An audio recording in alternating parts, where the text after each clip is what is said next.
itself is not going to output too much damage simply because of what Winter Reverend could do. You just popped it on the ice block, and what is he has to switch target. He's going to get kited. With that said, Radiance just got buffed, and Radiance late game on Wraith King is actually one of the most annoying things you could possibly deal with. He's very tanky. He's got 2 live. I'm not sure if he's going to get Radiance, but I think Radiance would be a little bit risky, at least as a first item. Not as a first item. I'm talking about third, fourth item, but that's really far down the road. Let's talk about the heroes and the players. Alliance on the side of Dire, effing mad on that Bane that he loves so much. Pycat sort of going on the off lane right now. No, it looks like they're just contesting the rune. He's playing the Viper. We have Loda playing the Wraith King. Ake on his famous Wisp. And last but not least, Admiral Bulldog playing Beastmaster for a second time, and honestly, he played it very well last game. Yeah, I'm curious to see what he can make happen this game, because it was a very good performance, even though they managed to not win that one. But NaVi here, we have Funnick. We're going to be seeing on the Earthshaker. Next to him is going to be Dendi, handling Leshrac. We're going to have Vos playing Gyrocopter. We're going to have Artstyle playing on the Chen. And lastly, that leaves Sonico on one of his signature heroes again. It seems like his Shaker and his Winter Wyvern are just on a completely different level whenever I watch him play this. Are we going to get to a point where those hero gets targeted? Maybe not in the first phase, but it's hard to target a Winter Wyvern though. That's true, because all of his abilities have pretty significant range. The one downfall, target as in target ban him. Oh, you mean ban out the Winter Wyvern. I think because of what happened in the first game and the Broodmother coming out as a 5th pick, the second phase bans are the only place where I would really justify doing respect ban to that hero. And they were too, like, they probably have PTSD over that Brood pick, right? So they're just saying, okay, we ban out the Brood in the second game for sure. And they're probably not thinking about it right now. It also depends on the performance this game. But I mean, this is like, their life is on the line in this series. If they lose this game, they're going to be dropping to the lower bracket. One of the very few times you see a support being allowed to pick up that bounty rune. And obviously Wisp picking it up for that quick bottle, being delivered out. And so Neko's trying to snipe this. No, it looks like not. A very interesting spot for him to start the game at. I'm not sure what exactly he's looking for. But okay. Well, he will see at the very least that there's going to be an aggressive tri-lane coming out from the side of Alliance, and there is not really a whole heck of a lot an Earthshaker is going to be able to do against this. And assuming they control the lane, they should be able to keep Funnick low level for a fairly long time. Yep. Being completely zoned out of experience range. Meanwhile, Soneko does have the boots, and of course Arctic Bird being a way to fly over the cliff if he wants to go on the Viper right now. Viper actually did not put his first point in Corrosive Skin, and he's eating a lot of extra lightning damage because of it. Well, I don't think the magic resistance itself is what matters at the first point, although it is technically, it is the most valuable point in terms of flat-out magic resistance. I think just having the capability of walking is pretty nice. Artstyle coming in with the side with the Chen, gets a stomp off onto Pycat. The stun's going to follow it up from Dendi. The Nightmare to save! It's going to be enough to keep Pycat up. It will not. Dendi secures the first blood, and Chen also is able to take out Ake. So 2 very fast kills going the way of NaVi. One of the best start that NaVi could have hoped for, and that's going to be Dendi's bottle immediately. And whatever Viper could throw as harass is going to get shrugged off as a result. Also, with the offensive Chen, not only is he putting pressure on both the mid and top lane simultaneously, he is essentially securing the top rune because it's so dangerous for any support or Viper alone to go to check the top rune. So right now, I think NaVi in the past minute or so has really secured their early game. Well, I think that one rotation was very good for them, but let's not forget what happened in game 1, right? Like, Alliance had an amazing start, and NaVi managed to pull it back. That's definitely true. I think that this game, without the use of that kind of niche Broodmother pick, they might not be able to have that stranglehold on the game like they did for so long, just because of that Brood. Could be seeing a very, very back-and-forth game. On the bottom lane, how's that Earthshaker doing? He's managed to actually get level 3, mostly thanks to the fact that Bane as well as the Wisp rotated to the side, and he was able to get his key levels. Levels is not that important for a Shaker. He really just wants the blink. It's pretty important. I mean, having extra levels on the Aftershock is still very It's true, key. but it's not like, for example, Centaur getting 6, right? You really just want the gold, and gold is something that he won't get this game, at least not with the current setup. But looks like effing mad. That fissure was well off, and looks like he should be able to run away. Arctic Burn just coming off cooldown in a couple of seconds. I'm just saying, that wasn't a Sonico fissure. No. He would have found a way to block him with that somehow. I don't know how, but it would have happened. Sonico fissure. But that actually should have been a kill, which is a fair point to mention. Like, if you let somebody walk away like that, and you have 3 heroes kind of walking around in the jungle trying to commit to that, it's not great. So even though Funix managed to get some from his lane, he needs to be more on point with his physical usage. How's that top lane doing? Beastmaster actually be able to equalize on farm, but I think as Savos gets more levels, that flat cannon is gonna be more and more difficult for him to deal against. I think Bulldog picks up a bottle here, though. Yeah, he's got it in his inventory already, so if he wants to do bottle crowing and such, he can. Viper is not really the hero who abuses the crow too much, so if he wants to be able to sustain himself here, it shouldn't be too difficult, and they're even going to spot out the most in this top lane. We're looking at the first kill for the side of Alliance here in game number 2. Bulldog taking some damage from the Rocket Barrage. You're just kiting it out so far. Throws out a boar. Bulldog will get the last hit, and Alliance are on the board. Very good play by effing Mad. He saved his Nightmare just in case if any supports from Navi's side come in, and then they would actually get 2 kills.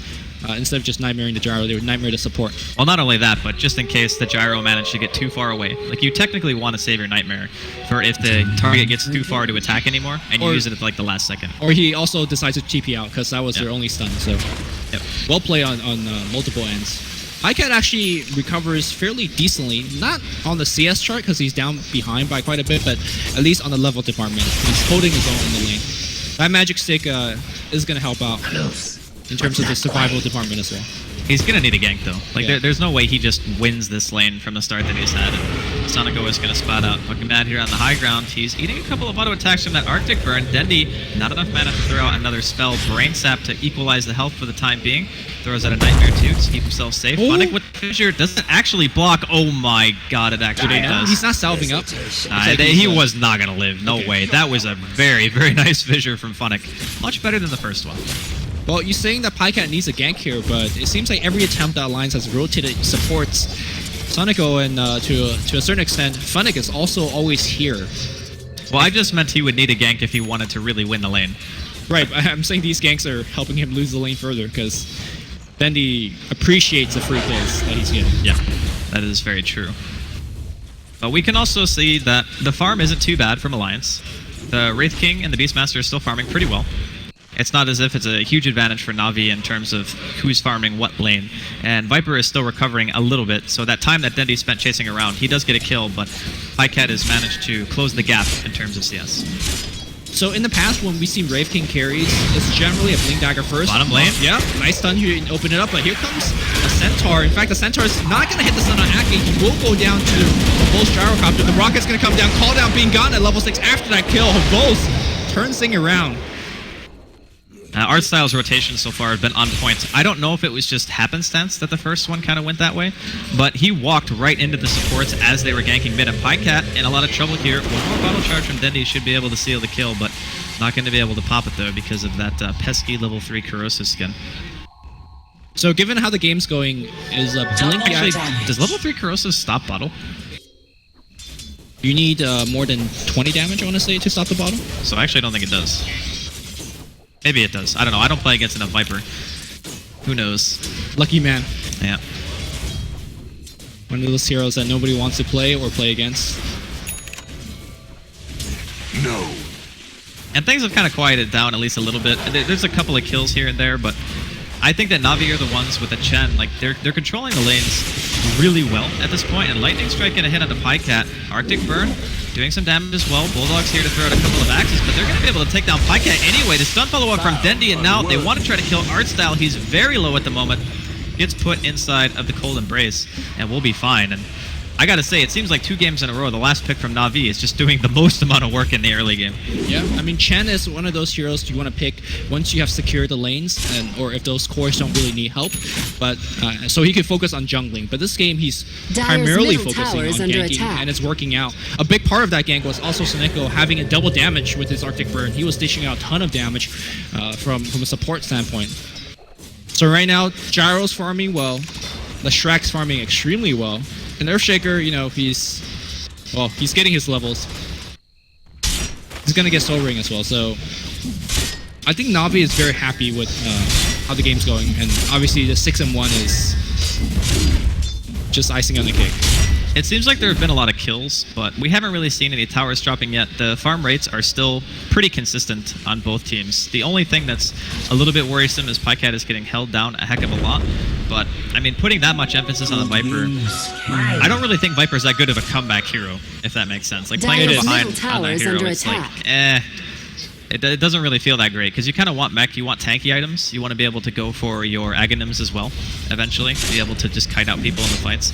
And I think if NaVi keep applying pressure like this, he will probably be the one that suffers the most. One of those heroes that needs to play from ahead, needs to be tanky, and he's not getting it. I mean, the tower eventually will come from NaVi, because they have a Chen. They have Leshrac with the Diabolic Edict at some point, so I'm more worried for Alliance. Again, second game in a row, I'm asking, you know, what is the catch-up mechanic here for Alliance was? They do have the Wraith King with ultimate now. I mean, he can put himself in harm's way, get a decent amount of damage, maybe allow the Beastmaster to get off a decent roar, have the Viper throw out some damage as well. It seems like he's going for Midas. Dire's structures yeah, he are probably fortified. is. I mean, the Midas on Wraith King is actually insanely good, because every single point into reincarnation drastically increases how often you can utilize your ulti. And that is pretty much the bread and butter of a Wraith King. Plus, the levels also allow you to get more points from Roar Strike. You just see a roar here. Dendi could be taken down. Sonic Go, he's going to teleport in, react. Hanagun already popped Cold Embrace, keeping him alive for a very long time. The heal's proving to be a little bit too strong. Now fucking Mad might be in some trouble. Walking up to the high ground. Eats a couple of Arctic Burn autos there from Sonic Go. That's fine. Look at the bottom lane. All the time being burnt bot, and you talked about pushing tower. Navi's pushing for 2 towers in a row.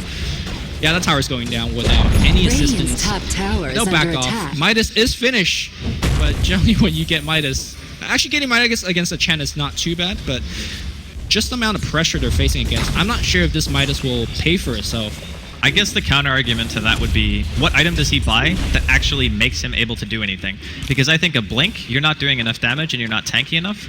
I think having anything other than a blink means you can't really initiate unless Navi walk into you. It just feels like there isn't really a great choice, so Midas is still okay. I think Blink is a fine choice to initiate if you have heroes like, for example, Gyrocopter that could dish you the AoE damage from the back, but there is no damage, especially now with the Viper very far behind. Also, Blink, you could blink and stun somebody, but as we see, Soneko's been doing a very good job keeping people alive with Cold Embrace, so it seems like this is the only choice, like you said. And are they going to just get reincarnation for free? Yes, they are. And there will be no return for Alliance. They're just not going to TP for this at all. There's Arctic Burn going out onto Loda right now. Dendi is almost in range for another Lightning Storm. They're going to spot him out. Here comes the roar from the back, though. Funnick is the first one to get caught out from the side of NaVi. He's getting chased down by the board. Bulldog, he gets fissured. Couple of spirits coming in from Ake, dealing some damage. Hellfire Blast and another kill finally on the board here for the side of Alliance. I think Soneko wanted to actually wait to the very last moment to Cold Embrace, but Beastmaster kind of just died before that happened. So very much needed kill for Alliance. In fact, they didn't even have to TP, so a little bit extra going for them. They are losing their tier 1 middle in the meantime. Navi grouped up here in mass. Pycat walking in, looking to deter the push, but instead ends up giving away his own life. He does manage to Viper Strike Habos, despite ulti, before he ends up dropping there. Alliance will get the mid-tier 1 deny, so I guess that's a little bit of icing on the cake. And Bane now has his ultimate, so the Fiend's Grip now being available means that if they manage to catch somebody out, should be a pretty easy pick-off. There are a couple of ways to interrupt Fiend's Grip in this game, but Shaker and Leshrac are the primary two. And then I guess if you have like a Net or a Chen with a Centaur. Yeah, I think the key thing is that, like you said earlier, these last picks from Navi, the Broodmother last game, the Chen this game, is just, they're not having enough answers. Or any answers. And for, again, the second game in a row, Pycat is just being shut down. Dire's top tower is under attack. And I think it's much worse to have a Viper being shut down than Shadowfiend. At least Shadowfiend could catch up and farm. Like we talked about Pycat, what is he really going to do at this stage of the game? Dire's top tower has fallen. Yeah, it is a bit of a rough position, but I think these are the types of games that can be turned very quickly just by 1 or 2 fights. Because there's nothing on the side of NaVi that just says, we will have a stranglehold on this game because of our late game carry potential, or just because our lineup is like better at this stage in the game than yours. I think it's more like they're just playing very well during the early game. And these are the games that have a tendency to have the most volatility when fights break out in the later stages. I disagree. I think once Dendi gets his Bloodstone, there's next to nothing that they can kill him. I mean, sure, if they all 5 collapse on him, they can, but without Beastmaster's Necrobook, which he's still working on, The fact that there's Hand of God, Dyer's there's middle the tower is neutral under tankiness attack. of Bloodstone and Cold's Embrace. Radiant's How are they actually bottom bringing down tower is Dendi? under Dendi is going to attack. be a huge problem in the front line. And that's also not countering the fact that there's a Chen Sen back. What I meant Radiant was structures there's a are larger fortified. chance to come back in these types of games than in game 1. Because in game 1, you kind of had a little Dyer's bit of an middle outdraft tower going the way of has Navi. fallen. This game, I feel like a lot of it is Radiant's play. bottom tower is under And if they try to attack. go high ground from Navi right now, as they are, and they aren't successful, it could be a very big turn for Alliance. All right, we'll see if Lions could make that hold. They definitely have to. Radiant's bottom This tower actually has will give fallen. so much gold to Navi, and not to mention the pressure they constantly have to deal with for the next, I don't know however long this game goes. They're feeling very confident moving high ground so early into the game. If they commit like this, it could very easily be one of the shorter games we've seen so far in the LAN finals of DreamLeague Season 3. Yep. And it's a good time to commit, considering that there is no cooldown. He's going to hit on everybody. Oh my God. And that was just melts. Thankfully, the respawn time is pretty low, but how is Alliance defending this bush? They have a Radiance on a Wraith King. He doesn't have Reincarnation either. Yeah, this is looking a little bit more grim, but it's only level 1 Diabolic Edict. They're going to be using the Cold Embrace to keep Havost up for the time being. Is that a dire ward? Alliance is giving up this tower. This is like the, oh my god, our Raxus, or our tower is going to go down for sure. Looks like Navi are actually going to take the safer route and maybe just go for the tier 2 plane, which I think is a good play. The thing about their gyro build is, we just saw the little statistic there, that not many gyros go for Sage first, but they don't really have a frontline hero on their team, if you look at it. I mean, the Shaker, you don't really want to be in the front. I guess the Chen creep can. Yeah, well, that's what I mean. Like, there's no actual hero who absorbs damage. So going for the Sage and the Treads makes the most of that frontline hero that they desperately needed. Because Dendi does not want to be that guy just yet, even though he is closing in on his Bloodstones. So despite the fact that Navi did a siege for a bit, nobody actually lost any hero, apart from the Wisp dying. So I think it's still somewhat Navi favored. Right now, Alliance looking for a pick that would not find, because Navi understands so strong 5-manning, and there is nothing Alliance could do about it. So why split up? Yeah, the splitting idea, I'm definitely on the same page as you. It's just, there's no reason actually to go Dyer's anywhere top else tower is under than to attack. just continue applying this pressure, get the most Middle effort tower they is can. under Because this is the attack. last Center 2 tower that they have. Yeah. After this, it's just full dark map for Alliance. They're going to get a little bit of farm in the bottom lane and trade, I guess, but not really what they're going to be looking for. Funnick also closing in on Dyer's his top own Blink tower Dagger, has went for the fallen. last hit there on that tower, but didn't manage to get it. All right, Wraith King's 2,500 gold. Is there Radiant's anything he can pick bottom up right tower now to is help out under Alliance? attack. I think Armor is maybe the best bang for your buck. Then you wouldn't have buyback. So it's gonna say. I think if you buy back now, you probably just lose the game. Yeah, but that's kind of where they're at right now. It's like you buy an item or you have buyback. Those are your Dyer's choices. structures are And fortified. having the armlet could be enough to go frontline and get maybe 1 or 2 lucky crits, maybe take a hero down.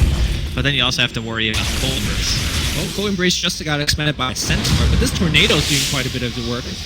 And so is the Splinter Blast. Everybody's at half HP thanks to Tornado. Look And at the the lightning. lightning They can't spam. defend this. They're going to lose the tier 3 tower. There is no glyph in sight. What are they going to do? Dyer's top tower is under attack. I gotta say, this Chen has actually been phenomenal for me. And I mean, Matt, follow up here onto the base, just immediately Winter's Curse being thrown out onto Loda, will pop his reincarnation, get the urn popped out of his place. Still alive though for the time being. The reincarnation is slow on 4 members of Navi. Funnick gets roared before he's able to throw out the Echo Slam, the Chen heal, and Cold Embrace, keeping Dendi alive. One more fissure coming out from Funnick, and that'll force the rest of Alliance back in. Okay, this is looking really grim right now for Alliance. Do they have enough damage to kill anyone? No, they don't. Call down though. However, with the shot of damage to the side of Navi, they melt the Wraith King, and Emerald Bolt is going to get Dyer's clipped by top the barracks lightning. have fallen. Looks like that's going to be 1 Rax, and I Dyer's don't think top Navi's barracks stopping. are 3 under heroes attack. dead. They have so much sustain. Dyer's top barracks have I fallen. mean, from the beginning of this game, it looked like Navi was doing pretty well. But to see a game end in 17 minutes, I haven't seen it here. Like, this is the first time that I've seen a performance so dominant that they Dyer's were middle going tower high ground is under successfully at attack. this stage of the game. I think some people would just say, you know what, we have the big advantage. Let's drag the game out. Let's get our farm on Gyro. Let's get the Bloodstone and Dendi. They don't need it. Point booster, Lesh. Let's push. They'll back out now, giving credit to Alliance. And honestly, they have a lot more time because I believe it was a level 1 reincarnation when Wraith King died. Yeah, it was. So he's still working with, the next 3 minutes not having reincarnation. He's still sitting at 2,500 gold, pondering what item he could get. And like we talked about earlier, there is honestly very little items he can get that will make this situation better. really do feel like a lot of this game goes just back to like the very first rotations when Artstyle went mid, managed to get 2 kills, and they killed Pycat off that. Like every time Artstyle went anywhere, it was just immediate success with the Chen. And when you have those types of games, it's actually very hard to fail. Like if you get like 1 or 2 really good early kills, then you just go back to farming. You've won your lane for mid pretty much just straight up from the level 1 rotation. And then your safe lane is still going fine for you no matter what, and your off lane is just a Gyrocopter versus a Beastmaster, which is A-okay. And you know the supports from Alliance, their rotation potential isn't really that great, just the Bane and the Wisp. They kind of need level 6 before they can do any real kind of work with the Wraith King and the Wisp combination. So I think NaVi, like, I don't want to say it was an outdraft, but it feels that way. Like, I really don't feel like Alliance can do much at this point. I don't think the last pick Wraith King helped at all. I can see what they were trying to do with it, though. That's the important part is... Well, 2 games in a row, Alliance assume the game would go long enough for the hero to actually come into effect, which NaVi didn't know. They're not going to go long enough. They're going to try to do a backstab. Loda, keep in mind, he does have reincarnation. It's down to half HP. He pops a play mail, which gets damage off for a bit, but the call down will hit on Loda, and Loda's dead on the back line. Meanwhile, looks like Dandy, again, unkillable. And I think Finish is going to be forced away. He does have a teleport go, but I don't think he'll make it home as fun links for effing Mad is dead as well. There is a buyback here from the Wraith King. Again, he's just buying back to call GG as Alliance just get dismantled. Yeah, that was a sub 20-minute game. Like I don't really know what else to say. I think Artstyle, personally, for me, in game number 1, it was Sonico. He played great. This game, the draft, the execution from the Chen in general, that really nice timing on the level 1 gank in mid, caught out the supports, Ake went down, Pycat went down. From that point on, it was just, that Viper pick that was supposed to win middle lane did absolutely nothing. At the end of the game, 0-3-0 for Pycat. He just couldn't have an impact. And